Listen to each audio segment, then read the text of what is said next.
noite, pessoal. Estamos aqui na Morada da Paz. Vamos dar sequência no nosso estudo. Yoga do Bhagavad Gita, do Yogananda. Estamos no capítulo 3, falando sobre Karma Yoga.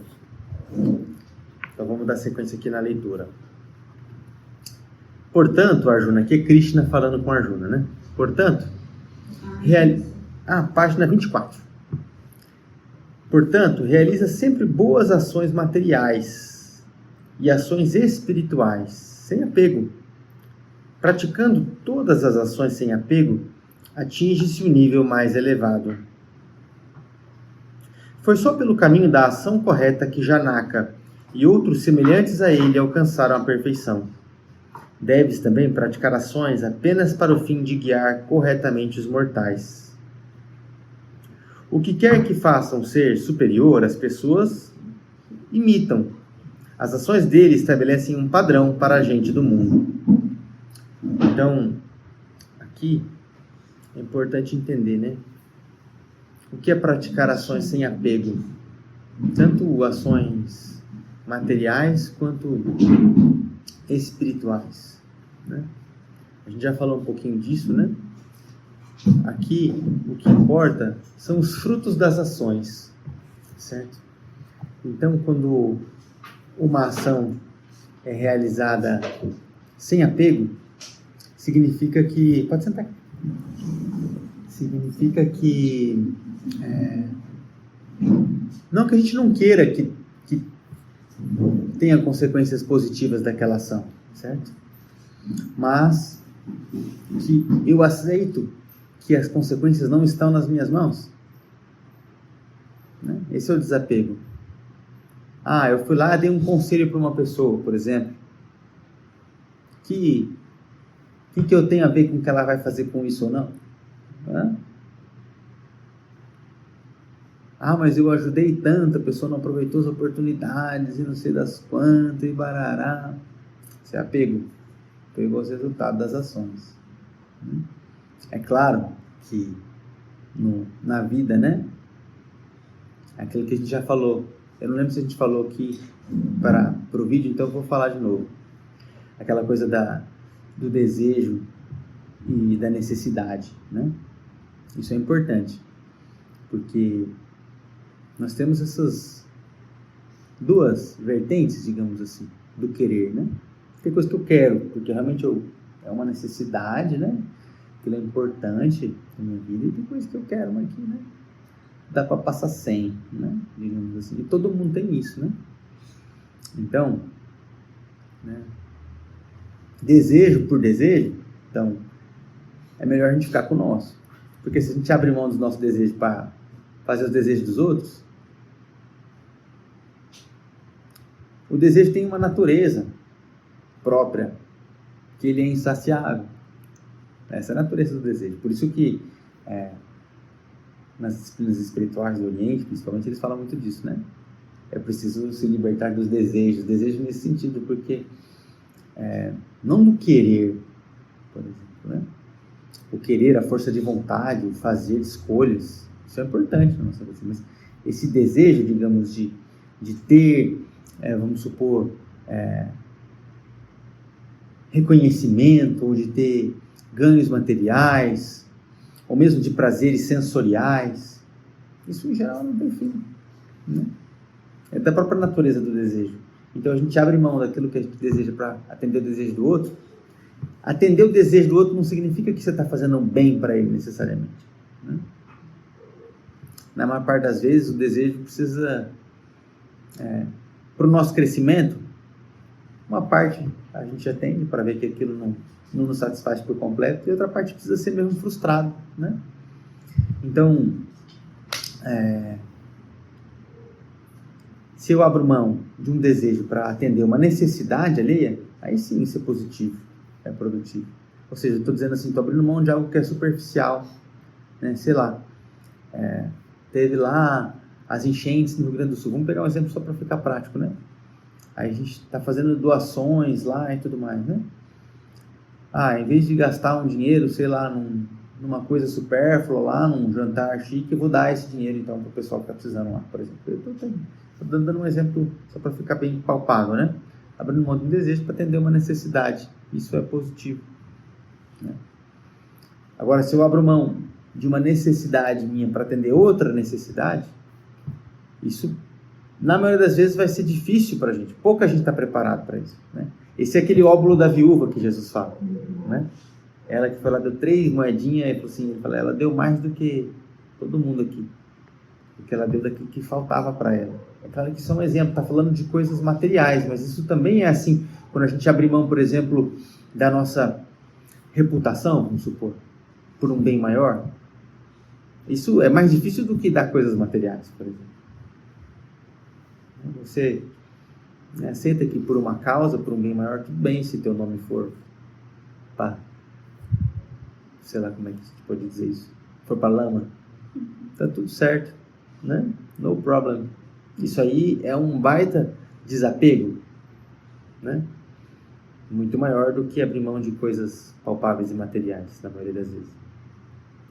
Então, assim, para abrir mão de uma necessidade por uma necessidade alheia, né, ou do bem comum, isso é para quem já está bem avançado no caminho, não é para iniciante. Para quem está começando, a maioria de nós, isso vai gerar cansaço e exaustão. E se abrir mão de uma necessidade para atender o desejo dos outros, aí nós estamos lascados, né? Aí o esgotamento vem rapidinho. É aquele exemplo que a gente deu uma vez na semana passada, é a codependência, né? Você tem lá uma pessoa que tem um vício, uma dependência, né?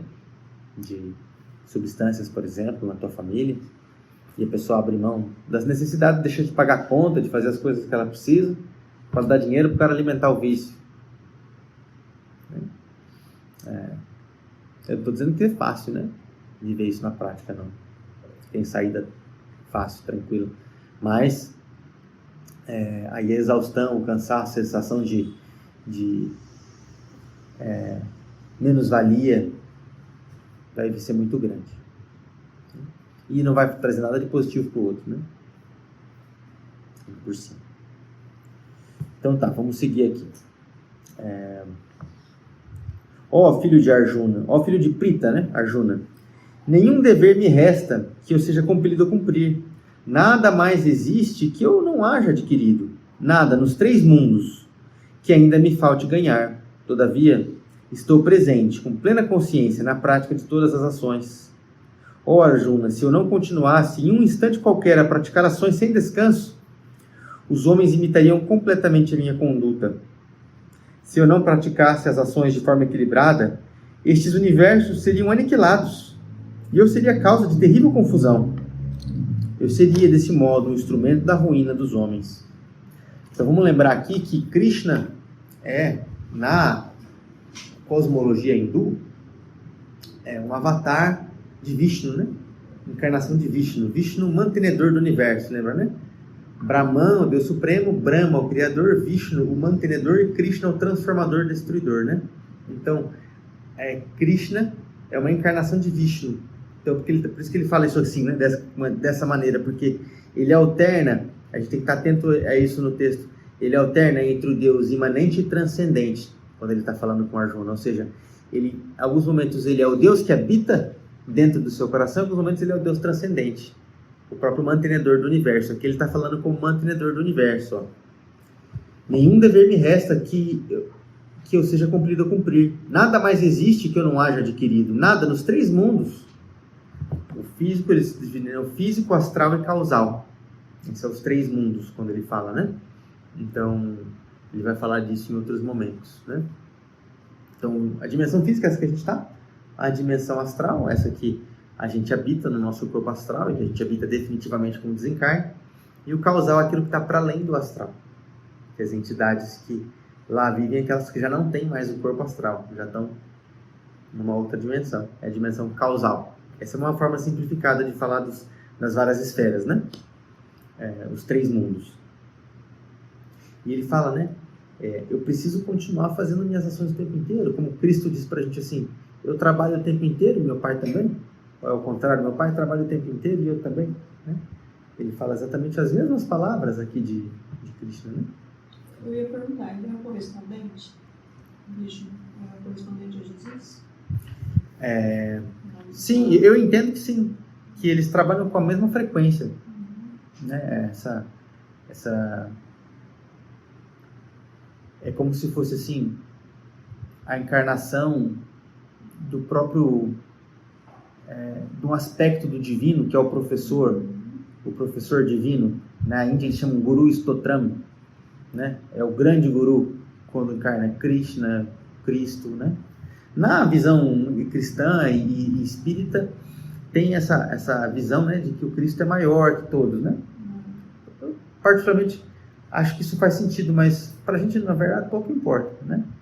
Assim, Buda, Cristo, Krishna, né? Qual que é maior? O que vai importar para a gente, né? Não vai mudar nada, né? A gente tem muito a aprender com cada um deles, né? Isso que importa.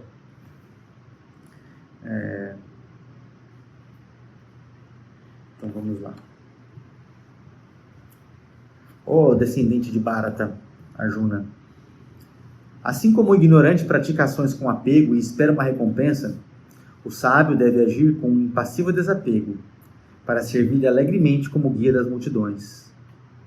Em nenhuma circunstância deve o sábio perturbar a compreensão das pessoas ignorantes, que são apegadas às ações. Em vez disso, desempenhando conscienciosamente suas atividades, o iluminado deve inspirar no ignorante o desejo de todas as ações determinadas pelo dever.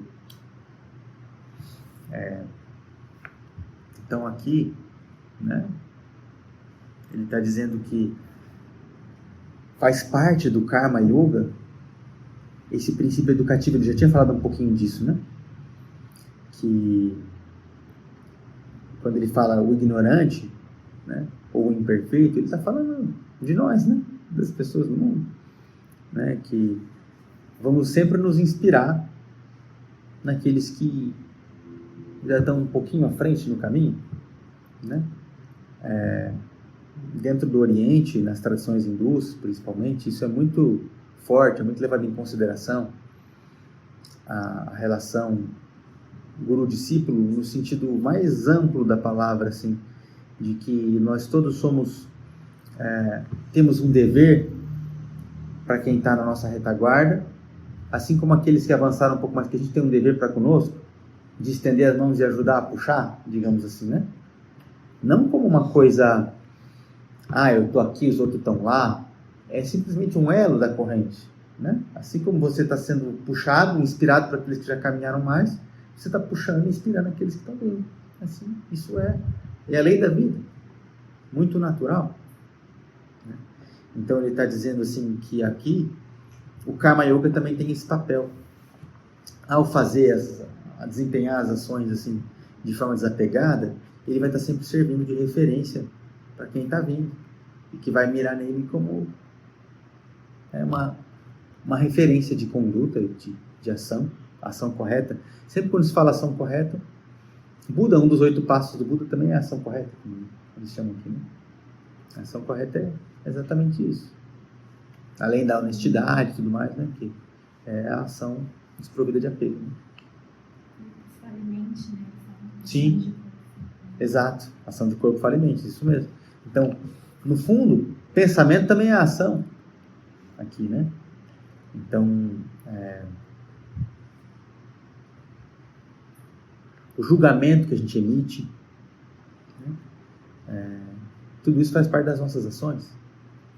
E claro que no nosso processo de transformação interior, é mais fácil a gente primeiro conseguir transformar as nossas ações concretas, né?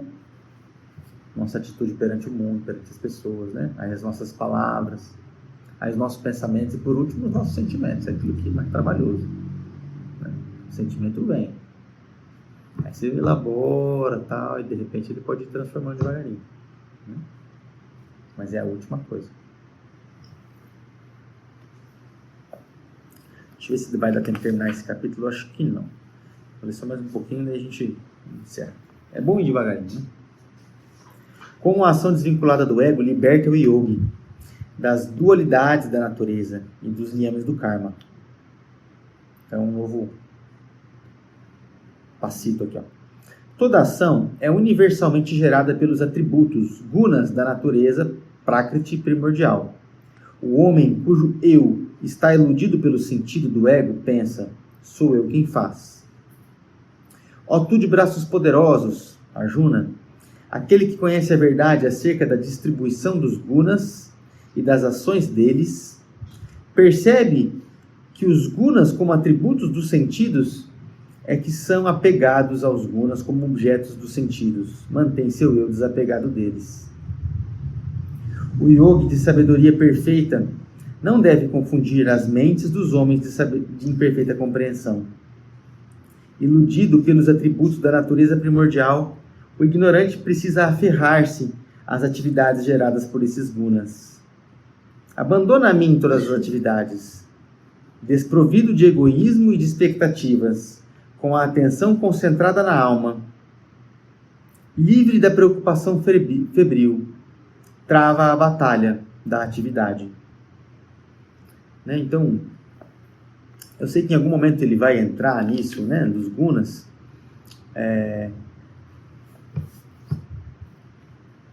Mas basicamente é Sattva, Rajas e Tamas. São os 3 gunas, são os atributos da natureza. Então, como é que a gente vê isso no ser humano? Tá? Então, Rajas é o princípio do guerreiro, digamos assim. Iraídes deve saber, você já estudou isso, né, Iraídes? Não lembro?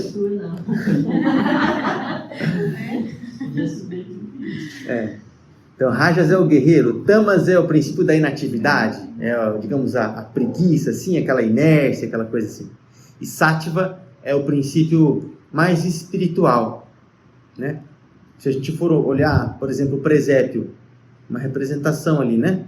Tem o touro, o burrinho e o menino Jesus, né? Então, o menino Jesus é Sattva, né? O burrinho Tamas é, digamos, a inércia, digamos assim, né? A inércia. E o touro, bravio, é Rajas, é a atitude do guerreiro, assim. Então é como Yin, né? Yang e Tao, né? São esses 3 princípios que se organizam assim na natureza, né? Então, ele vai entrar mais a fundo nisso do longo do livro, mas só para não ficar perdido o negócio, né? Porque ele falou bastante aqui. Então, ele fala assim, a natureza vai se organizando por pares de opostos e um terceiro princípio que se equilibra. Pai, mãe, criança, né? Pai, Filho, Espírito Santo. As trindades são infinitas, né? Íris, Osíris e Horus, né? Então, todas as tradições vão buscando esses princípios, né? Isso é algo bem arquetípico, né? Um par de opostos e um terceiro que é o equilíbrio resultante, né? Deles, né? Mas que está acima. Então, Sattva aqui está acima nesse sentido, né? Você tem 2 polaridades e esse terceiro não é somente a união dos vetores, é um terceiro princípio que está acima, que vai além. É como a tese, antítese é a outra coisa. A tese, antítese e síntese, né? É a mesmo princípio aí, né? Dos 3 gunas que eles trabalham lá na Índia, né? Então ele tá dizendo que é importante ter essa compreensão de que tanto no ser humano como na natureza como um todo esses princípios estão em ação, né? Para a gente não se apegar à natureza transitória dos fenômenos, seja das nossas próprias ações, sabendo o que está em jogo ali. O que mais que ele coloca aqui? Eu acho que tá bom, né?